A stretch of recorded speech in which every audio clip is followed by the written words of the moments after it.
इस कहानी की शुरुआत होती है माइकल नाम के एक बच्चे से। माइकल को बचपन से सुपर हीरो की स्टोरी और मूवी देखना बहुत पसंद था।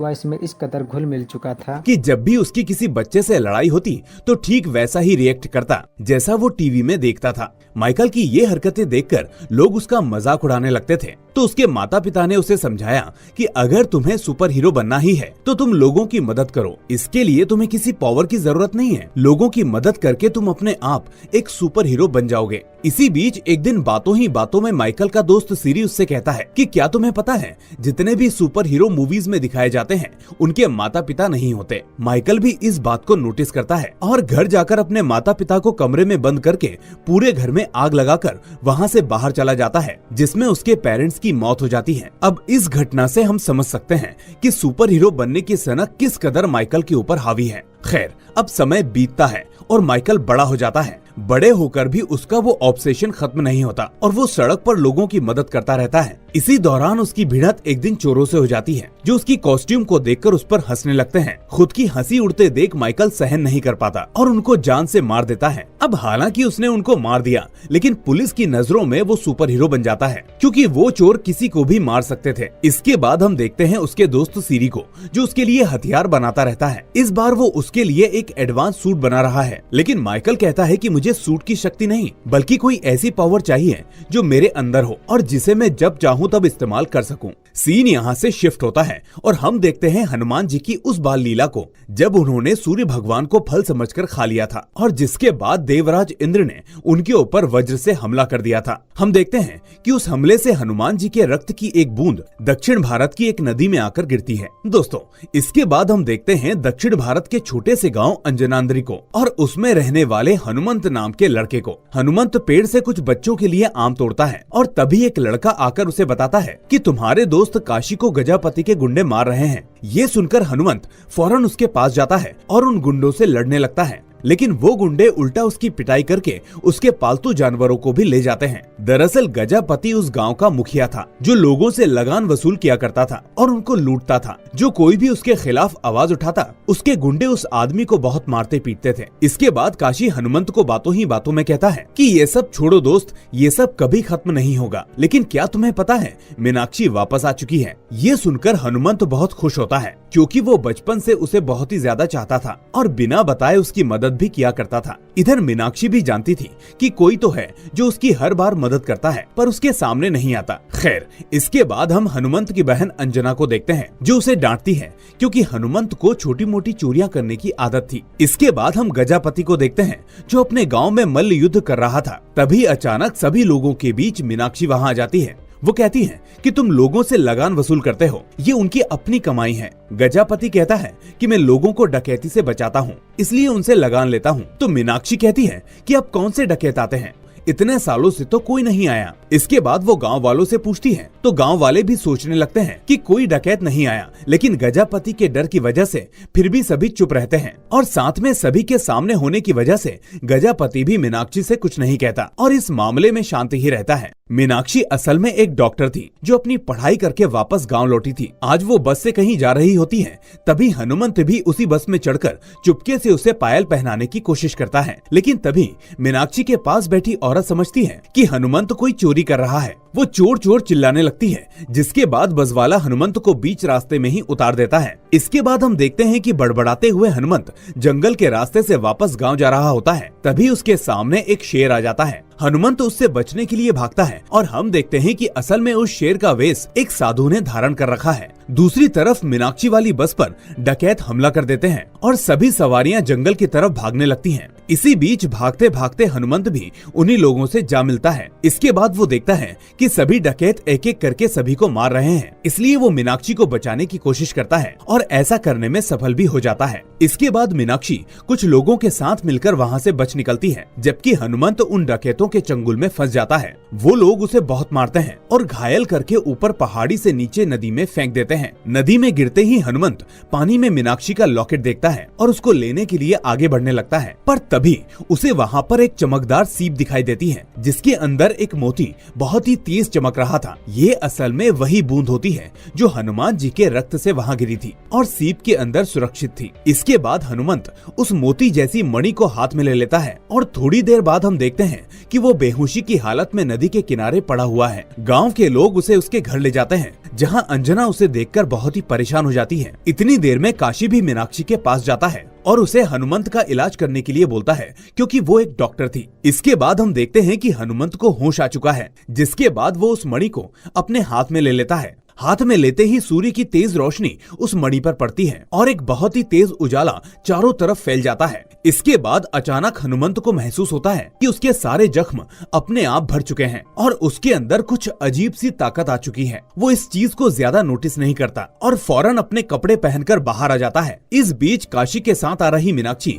उसे बिना चोट के देखकर हैरान हो जाती है और उल्टा काशी को सुनाने लगती है कि तुम्हारे दोस्त को तो कुछ भी नहीं हुआ और तुम झूठ बोलकर मुझे यहाँ बुला लाए। मीनाक्षी इसलिए भी गुस्सा हो रही थी क्योंकि वो समझ रही थी कि असल में हनुमंत ने ही उसको बचाया था और वो इस सब में घायल हो गया था, लेकिन अब उसे लग रहा था कि वो कोई और था, हनुमंत नहीं। हालांकि हनुमंत उससे कहता है कि मैंने भी कल सभी को बचाया था, जिसके बाद उन लोगों ने मुझे नदी में फेंक दिया। लेकिन मीनाक्षी उसकी बातों पर भरोसा नहीं करती और वहाँ से चली जाती है। इसी बीच अचानक हनुमंत को याद आता है कि उसके पास मीनाक्षी का लॉकेट है, इसलिए वो उसे लेकर देने के लिए जाता है। पर रास्ते में गजापति के गुंडे उसके पीछे पड़ जाते हैं, लेकिन इस बार वो उन सभी को अपनी ताकत से मार देता है और ये सब देखकर गुंडे वहाँ से भाग जाते हैं। हनुमंत अब लॉकेट लेकर मीनाक्षी को दिखाता है और उसे समझाता है कि उस दिन जंगल में मैं ही था, लेकिन वो फिर भी नहीं मानती। फाइनली हनुमंत अपनी ताकत दिखाने की कोशिश करता है, पर सूरज ढलने की वजह से अब वो मणि और उसकी ताकत काम नहीं करती। इस बात से हनुमंत काफी परेशान हो जाता है कि आखिर उसकी ताकत कहाँ गई और इसी घबराहट में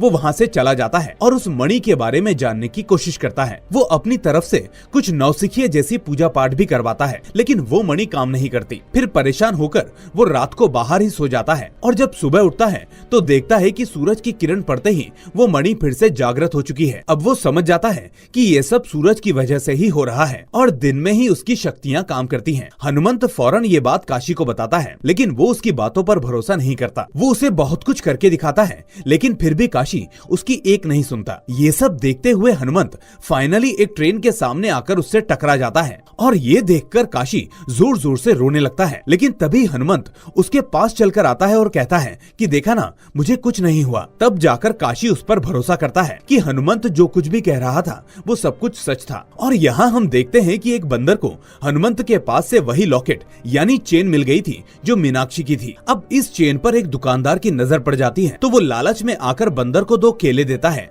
और उससे वो चेन ले लेता है। इसके बाद वो उस चेन को पहन लेता है। तभी उस दुकान पर मीनाक्षी किसी काम से आती है और अपनी चेन उसके गले में देखती है। वो सोचती है कि यही वो आदमी है जिसने उस जंगल में सभी की मदद की थी। मीनाक्षी के प्यार से पूछने पर दुकानदार हाँ में हाँ मिलाते हुए कहता है कि हाँ, मैंने ही आपकी मदद की थी। इसके बाद ये दोनों खेत में जाकर बात करने लगते हैं। तभी वहाँ हनुमंत काशी के साथ आकर उसे समझाता है कि उस दिन जंगल में ये आदमी नहीं था बल्कि मैं था, लेकिन मीनाक्षी उसकी बात नहीं मानती। इसी बीच वो सभी देखते हैं कि एक किसान जहर खाकर खुद को मारने की कोशिश कर रहा है, इसलिए वो जाकर उसे बचा लेते हैं। वो किसान बताता है कि लगान ना देने की वजह से गजापति ने उसका सारा अनाज ले लिया है। अब तुम ही बताओ कि मैं अब क्या खाऊंगा। ये सुनकर मीनाक्षी बिना कुछ सोचे समझे सीधा गजापति के पास पहुंच जाती है। यहाँ उसे वो दुकानदार रोकने की कोशिश करता है, तो काशी कहता है कि तुम क्यों डर रहे हो, तुमने तो उस दिन इतने आदमियों को मारा था ना, तो फिर आज क्या दिक्कत है। इसके बाद मीनाक्षी आकर सीधा गजापति से कहती है कि ऐसे बूढ़े लोगों पर अत्याचार क्यों कर रहे हो, अगर दम है तो बराबरी के लोगों से मुकाबला करो। अब आज गजापति शांत नहीं रहता और मीनाक्षी से कहता है कि अगर तुम्हारे अंदर दम है तो तुम ही आ जाओ और मुझे हरा कर दिखाओ। लेकिन तभी काशी उस दुकानदार को आगे करते हुए कहता है कि मीनाक्षी नहीं बल्कि ये आदमी तुमसे लड़ेगा। पर वो दुकानदार कहता है कि मैं क्यों लड़ूंगा। इसके बाद वो मीनाक्षी से कहता है कि मैंने तुम्हारी जान नहीं बचाई और ना ही मैं उस दिन जंगल में था, इसलिए मुझे माफ करो और जाने दो, मुझे इस झमेले में नहीं पड़ना। ये सुनकर अब मीनाक्षी चुप हो जाती है और फिर हनुमंत गजापति को लड़ने के लिए चैलेंज करता है, पर उसकी किस्मत इतनी अच्छी नहीं होती क्योंकि आगे बढ़ते ही सूर्य बादलों में पीछे छुप जाता है, जिसकी वजह से हनुमंत की शक्तियाँ काम नहीं करती और वो हारने लगता है। लेकिन इस बीच वो हार नहीं मानता और डरता भी नहीं। फिर हम देखते हैं कि अचानक सूरज बादलों से निकल आया है और हनुमंत की शक्तियाँ भी वापस आ चुकी हैं। इसके बाद वो गजापति को ऐसे मारता है जैसे वो कोई खिलौने से खेल रहा हो। अपने मालिक को हारते देख सभी लोग हनुमंत पर हमला कर देते हैं, लेकिन उल्टा वो उन सभी को ताश के पत्तों की तरह बिखेर देता है। गाँव वालों को ये देखकर अपनी आंखों पर यकीन नहीं होता और वो सभी हैरान हो जाते हैं कि आखिर ये सब क्या हो रहा है। इस जगह हमें गांव वालों के बीच वो साधु भी दिखता है जो उस वक्त जंगल में शेर के रूप में आया था। अब यहाँ से मूवी में एक बार फिर से एंट्री होती है माइकल और सीरी की। माइकल गांव वालों को बताता है कि वो उस जगह को डेवलपमेंट करने के लिए वहाँ आया है। मीनाक्षी ये बात जानकर बहुत खुश होती है और उससे कहती है कि सर, इस जगह पर कोई अस्पताल नहीं है। इसके बाद माइकल अस्पताल बनवाने के लिए रेडी हो जाता है, लेकिन यहाँ पर हमें उसका मास्टर प्लान समझ में आता है। दरअसल उसने एक सोशल मीडिया क्लिप में उस वीडियो को देख लिया था जहाँ हनुमंत ट्रेन से टकराने के बाद भी जिंदा था। उसने उस वीडियो को ठीक से एनालाइज किया था और समझ गया था कि वो इंसिडेंट असली था। बाद में रिसर्च करने के बाद उसे पता चला था कि हनुमान जी की रक्त की बूंद वहाँ गिरी थी, इसलिए उसे शक था कि उस बूंद से बनी मणि हनुमंत के पास ही है। इसलिए वो अपने दोस्त सीरी से कहता है कि तुम पता करो कि हनुमंत को शक्ति कहाँ से मिल रही है, उसका मेन पावर सोर्स क्या है और कहाँ है। वहीं दूसरी तरफ हनुमंत गाँव में सभी को बताता है कि उसे ये ताकत काशी के भैंस के दूध से मिलती है, जिसके बाद वहाँ सभी गाँव वाले दूध खरीदने के लिए आने लगते हैं। पर इससे पहले सीरी वहाँ आ जाता है और सारा दूध खुद ही खरीद लेता है ताकि उस पर रिसर्च कर सके। इस बीच माइकल गांव में हॉस्पिटल का काम शुरू करवा देता है और जानबूझकर वहाँ क्रेन से एक बड़ा पत्थर गिरा देता है ताकि उसे पता चल सके कि आखिर हनुमंत को अपनी शक्ति कहाँ से मिलती है। लेकिन उसकी इस साजिश को हनुमंत पहले ही समझ जाता है और एक मास्क पहनकर अपनी मणि को अपने हाथ में रख लेता है। अब जैसे ही सूरज की किरण उस पर पड़ने लगती है, वो उस पत्थर को संभाल लेता है और सभी गाँव वालों को बचा लेता है। लेकिन उसी रात सीरी उसे धोखे से किडनैप करवा लेता है और उससे पूछता है कि तुम्हारे पास ये ताकत कहाँ से आई, आखिर तुम ऐसा कैसे कर पाते हो। लेकिन हनुमंत उसको कुछ नहीं बताता और उल्टा अपनी शक्तियों से उसे परेशान कर देता है। कैमरे पर ये सब दूर बैठा माइकल देख रहा होता है। वो समझ जाता है कि असल में हनुमंत की वो शक्ति एक मणि से निकलकर आती है और साथ ही रात में वो शक्ति काम नहीं करती। इसलिए वो सीरी से कहता है कि गांव में जल्दी ही एक गैस फैलाने की तैयारी करो ताकि मैं सभी को बेहोश करके उस मणि को हासिल कर सकूं। यहाँ अब सीरी को लाइफ में पहली बार माइकल के इरादे ठीक नहीं लगते। जैसे बैटमैन का साथी अल्फ्रेड था, ठीक वैसे ही सीरी खुद को समझता था। लेकिन वो माइकल की इस सोच से खुश नहीं था। वो समझता था कि माइकल सब कुछ समाज के भले के लिए कर रहा है, लेकिन आज वो इतने लोगों को उस शक्ति के लिए नुकसान पहुंचाने में लगा है। इसका मतलब वो असली हीरो नहीं है, क्योंकि असली सुपर हीरोज दूसरों को चोट नहीं पहुंचाते। इसलिए वो माइकल से कहता है कि दोस्त, तुम ठीक नहीं कर रहे हो, ये सब गलत है, एक सुपर हीरो ऐसा कभी नहीं करता। माइकल कहता है कि तुम पागल हो गए हो, इस दुनिया पर राज करने के लिए मुझे ऐसी ही शक्ति चाहिए, फिर कोई भी मुझे नहीं हरा पाएगा, मैं सभी लोगों की मदद करूंगा। लेकिन सीरी कहता है कि अगर तुम्हें लोगों की मदद करनी होती तो ना तुम वो पत्थर गिराते और ना आज उस गैस को छोड़ने के लिए कहते। माइकल उसकी बात पर मुस्कुराता है और उसका इनहेलर लेकर उसी रूम में गैस छोड़कर दरवाजा बंद करके वहाँ से निकल जाता है। इधर हम हनुमंत को देखते हैं जो माइकल के टेंट में आ जाता है, ये सब पता करने की आखिर वो ये सब क्यों कर रहा है। इधर उधर मिले सामान और किताबों से वो अंदाजा लगा लेता है कि माइकल वहाँ उसी मणि के लिए आया है। पर तभी वहाँ माइकल के गुंडे आते हैं और हनुमंत पर हमला करने लगते हैं। पहले गुंडों को हनुमंत से डर लगता है, लेकिन माइकल कहता है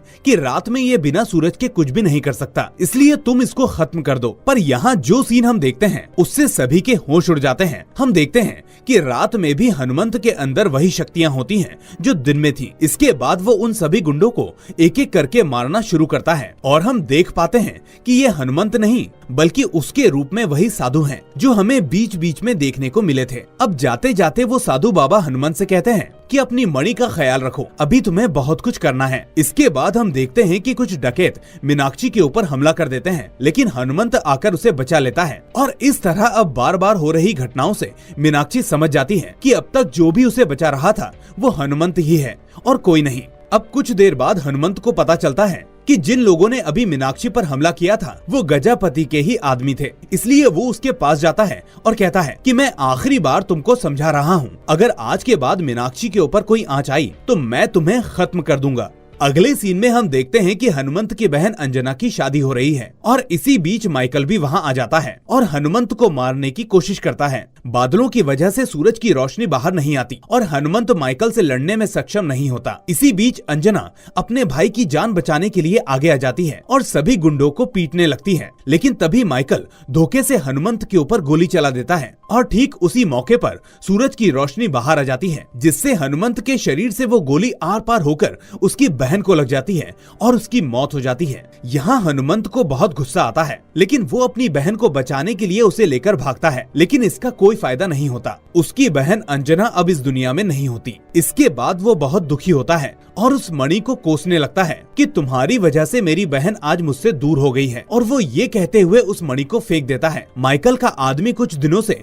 हनुमंत के ऊपर नजर रख रहा था, जो ये सब देखकर माइकल को बता देता है। अब माइकल वापस वहाँ आता है और पूरे गाँव में गैस को फैला देता है ताकि सभी लोगों को पैरालिसिस हो जाए। इसके बाद वो उस मणि को ढूंढने लगता है, पर जब ये बात हनुमंत को पता चलती है तो भी वो अपने गाँव वालों को बचाने के लिए आगे नहीं आता। वो अपनी बहन के जाने से इतना दुखी होता है कि उसे उस वक्त कुछ भी समझ नहीं आ रहा होता। और यहीं आता है इस मूवी का सबसे बड़ा ट्विस्ट, जहां हमें पता चलता है कि ये साधु बाबा कोई और नहीं बल्कि खुद विभीषण थे, जो असल में हनुमंत को राह दिखा रहे थे और उसकी रक्षा कर रहे थे। वो हनुमंत को बताते हैं कि उस मणि में खुद बजरंगबली की शक्ति है और हनुमंत को वो मणि मिली नहीं है बल्कि उसे चुना गया है ताकि वो इंसानियत को बचा सके। ये सुनकर हनुमंत सीरी की मदद से गाँव पहुँच जाता है। हमें पता चलता है कि उस दिन हनुमंत ने ही सीरी को बचा लिया था। गाँव में आने के बाद माइकल के खिलाफ हनुमंत के साथ साथ गजापति के आदमी भी उससे लड़ने आ जाते हैं और सभी मिलकर माइकल के आदमियों को हरा देते हैं। इसके बाद हम देखते हैं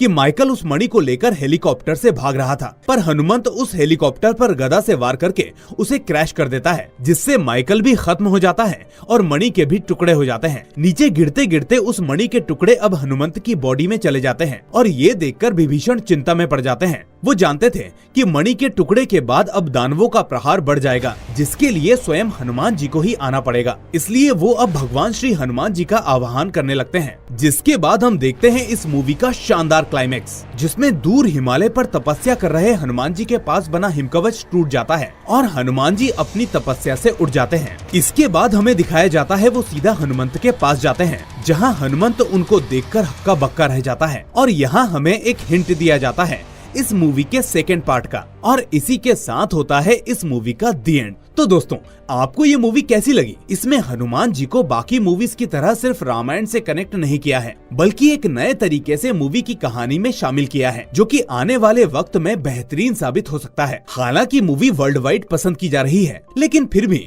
मुझे अगली मूवी से काफी एक्सपेक्टेशन